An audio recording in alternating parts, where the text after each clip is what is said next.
అందరికీ నమస్కారం. కొత్త కథలోకి స్వాగతం. ఈ కథ పేరు తులసీ దళం. రచన సింహప్రసాద్ గారు. నదీ మాసపత్రిక నవంబరు 2014లో ప్రచురింపబడింది.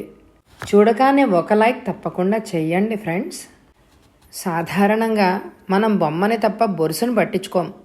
ఒక్కసారి అనుకోకుండా బొరుసు మన ముందుకు వచ్చి నిలబడుతుంది, నిలదీస్తుంది. అటువంటప్పుడు మన ముందు మనమే చిన్నపోతాం. మనల్ని మనం క్షమించుకోలేని స్థితిలో పడతాం. నాకు ఊహ తెలిసినప్పటి నుంచి బోడమ్మ మా ఇంట్లోనే ఉండేది, మాతోనే ఉండేది. బోడమ్మ అసలు పేరేమిటో నాకు తెలియదు, మా అమ్మా నాన్నలకి కూడా తెలియదు, తెలిసి ఉండదు. ఎరుగు పొరుగుకి తెలియదు. ఎప్పుడూ గుండుతోనే ఉంటుందేమో. చిన్నవాళ్ళకి పెద్దవాళ్ళకి అందరికీ బోడమ్మే. కొత్త వాళ్ళని కూడా పిన్ని, అత్త, పెద్దమ్మ, మా అమ్మ అంటూ వరసలు పెట్టి పిలిచేవాళ్ళం. కానీ ఎంచేతో బోడమ్మను అలా పిలిచేవాళ్ళం కాదు. ఆమెకే మాకు ఎలాంటి బంధుత్వం ఉందో కూడా తెలియదు. బోడమ్మ పొట్టిగా ఉండేది, 4.5 అడుగులు ఉండేదేమో. బక్కగా ఉండేది, తెల్ల పంచె కట్టుకునేది, కొంగు తలమించి లాక్కొని నడుం పక్కన దోపుకునేది. రవిక ధరించేది కాదు. వయసు ఎంతో తెలియదు కానీ ముసల్దాన్లా ఉండేది. ఎప్పుడూ పనిచేస్తూనే ఉండేది. ఆ పని ఈ పని అని లేదు. ఇంటి పని, వంట పని, మా పని అన్నీ తనే చేసేది, చూసేది. మేము 8 మంది అన్నదమ్ములం, అక్క చెల్లెళ్ళం. నేను 4వ వాడిని. మా అమ్మ ఎక్కువగా మూల వసారా గది గుమ్మం అవతల ముక్కాలి పీట మీద కూర్చునే ఉండేది. కడుపుతోనూ పిల్లలకి పాలిస్తూనూ ఉండేది ఎప్పుడు. మా తిండ్లు, స్నానాలు, చదువులు అన్నీ బోడమ్మే చూసేది. రంపపు పొట్టుని జాగ్రత్తగా చేసి పొట్టుపోయిల్లున్న వారికి అమ్మేది. పుస్తకాలకి, ఫీజులకి బోడమ్మ డబ్బు ఇచ్చేది. తినుబండారాలకు మాత్రం అర్ధణ విదిల్చేది కాదు. నాన్నని అడగాలన్న స్వాతంత్రం మాకెప్పుడూ లేదు. బోడమ్మ ఎప్పుడు మా ఇంట్లో ఉంటావే, మీ ఇంటికి వెళ్ళవా, నీకు ఇల్లు లేదా అని అడిగాను ఒకసారి. కన్నీళ్లు పెట్టుకుంది. నన్ను సందిట్లోకి తీసుకొని అదోలా నవ్వింది. ఈ ఇల్లే నాకు కైలాసం రా, ఇక్కడి నుంచి తిన్నగా కాశీకి పోతాను తప్ప ఇంకెక్కడికి పోను. కాశీకి ఎప్పుడు వెళ్తావు? దెబ్బతిన్నట్టు చూసింది. ఆ చూపులో ఎన్నో భావాలు. పిమ్మట బోళాబోళీగా నవ్వింది. గడుగ్గాయివిరా, నీ పెళ్ళి చూడొద్దు, నీ పిల్లలకి ఉగ్గుపాలు పోయొద్దు, పెళ్ళి ఊసుకి సిగ్గేసి పో బోడమ్మ అన్నాను. కాశీకి వెళ్ళడం అంటే ఏమిటో అప్పట్లో నాకు తెలియదు. బోడమ్మని మా అమ్మ బాగానే చూసేది. వాళ్ళిద్దరూ కలిసి భోంచేయడం చూడలేదు, కానీ మధ్యాహ్నం అప్పుడు చక్కగా కబుర్లు చెప్పుకునేవారు. అప్పుడు కూడా బోడమ్మ తన కాళ్ళ మీద చేట పెట్టుకొని బియ్యంలో రాళ్ళు ఏరడమో మరోటో చేస్తూ ఉండేది. మా అమ్మ బోడమ్మ అని చిన్నగా పిలిస్తే చాలు అగ్గగ్గలాడుతూ వచ్చేది. అందరి భోజనాలు అయ్యాక వంటిట్లో మూలను కూర్చుని చిన్న సత్తుగిన్నెలో అందరం తినగా మిగిలిన అన్నం కూర కలుపుకొని తాపీగా తినేది. మా నాన్న మాత్రం బోడమ్మ నీడను కూడా సహించేవాడు కాదు. కళ్ళు మూసుకొని మీదపడి కసిరినంత పనిచేసేవాడు. నాన్న గొంతు వినిపిస్తే చాలు ముడుచుకుపోయేది. మెడలోని చంద్రహారం కనిపించకుండా చీర కొంగు దగ్గరకు లాక్కునేది. మా ఇంటిని ఆనుకునే పెద్ద పాక ఉండేది. అందులో కొలిమి, రంపం, చిత్రిక వగైరా పనిముట్లన్నీ ఉండేవి. నాన్న అక్కడే వడ్రంగి పని చేసేవాడు. మాది చిన్న ఊరే అయినా మా నాన్న ఒక్కడే ఆ పని చేసేవాడేమో. ఎప్పుడు చేతి నిండా పని ఉండేది, కానీ నాన్న సరిగ్గా పట్టించుకునేవాడే కాదు. బ్రహ్మంగారు నాగలికర్రు బిగించలేరు, బ్రహ్మంగారు బండి చక్రం బాగు చెయ్యలేదు అంటూ రైతులు పదే పదే తిరిగేవారు. ఇవాళ మీ పనే పెట్టుకుంటాను, రేపు తీసుకుపోండి అన్నదే అందరికీ సమాధానం. అలాంటప్పుడు లబలబలాడేది బోడమ్మ. చేతి వృత్తుల్లో చేతులు ఎప్పుడు ఆడుతూ ఉండాలి. పనులు ఎప్పుడు బద్దకిస్తే పని లేనప్పుడు పస్తుండాలి.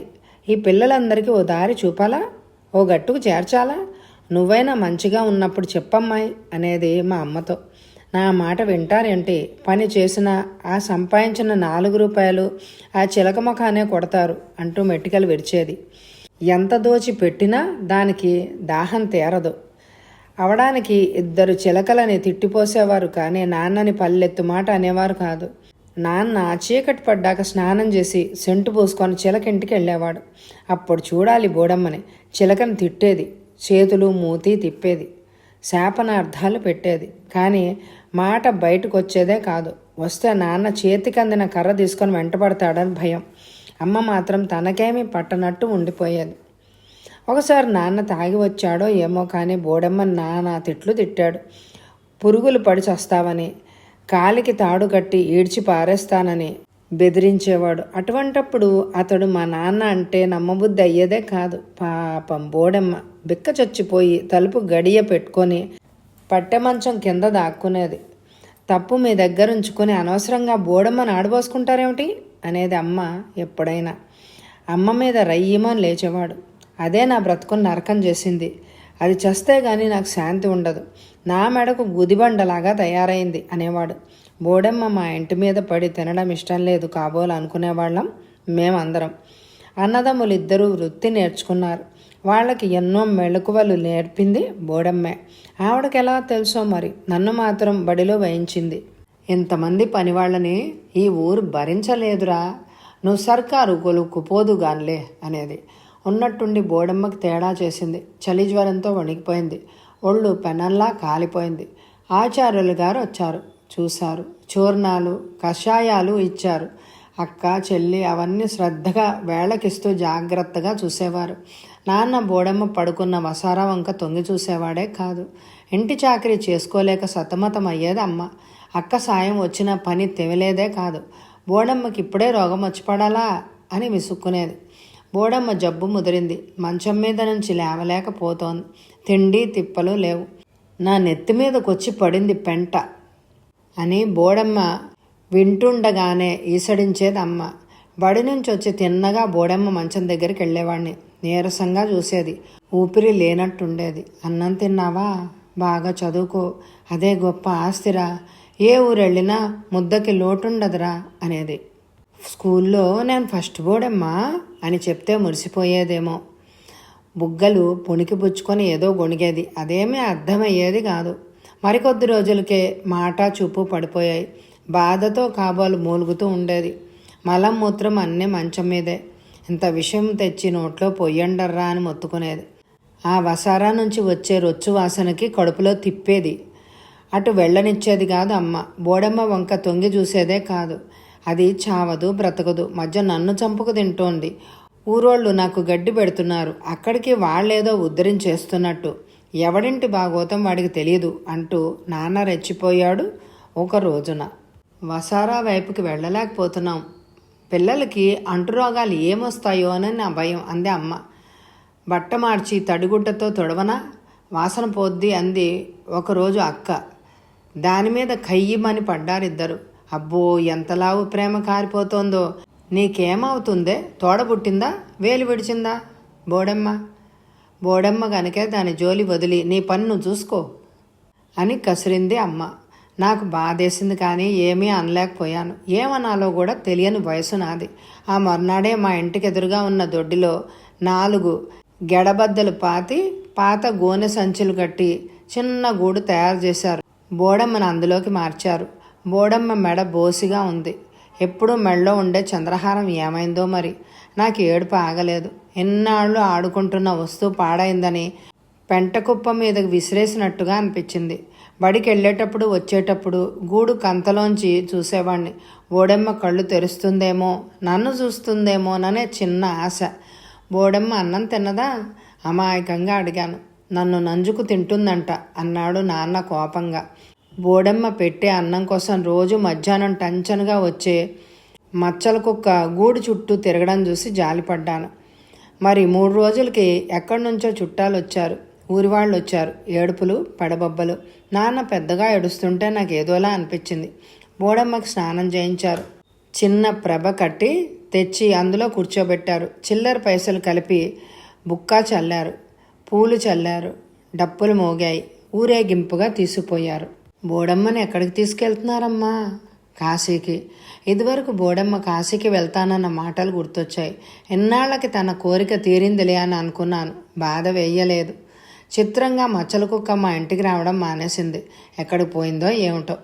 మరి ఏడాది తిరగకుండానే నాన్న కాలం చేశారు. బోడమ్మ పోయాక నాన్న చేసిన పనల్లా తాగుతూ కూర్చోవడమే. అన్నయ్యలు చిన్నవాళ్లే కానీ వడ్రంగి పనిలో రాటు తేలారు. పెద్దన్నయ్య బాగా అందుకున్నాడు. ఊరివాళ్ళు వెన్ను తట్టారు. అన్నయ్యలే మా ఇంటికి ఆధారం అయ్యారు. మాకు దారి చూపించారు. పెళ్ళిళ్ళు చేశారు. పెద్దక్కయ్య కూతురి పెళ్లి కుదిరింది. కట్నం ఇవ్వడానికి డబ్బు చాలక కొంత పొలం అమ్ముతున్నాడు. పంపకాలు అవ్వకుండా వీల్లేదన్నారు తమ్ముళ్ళు.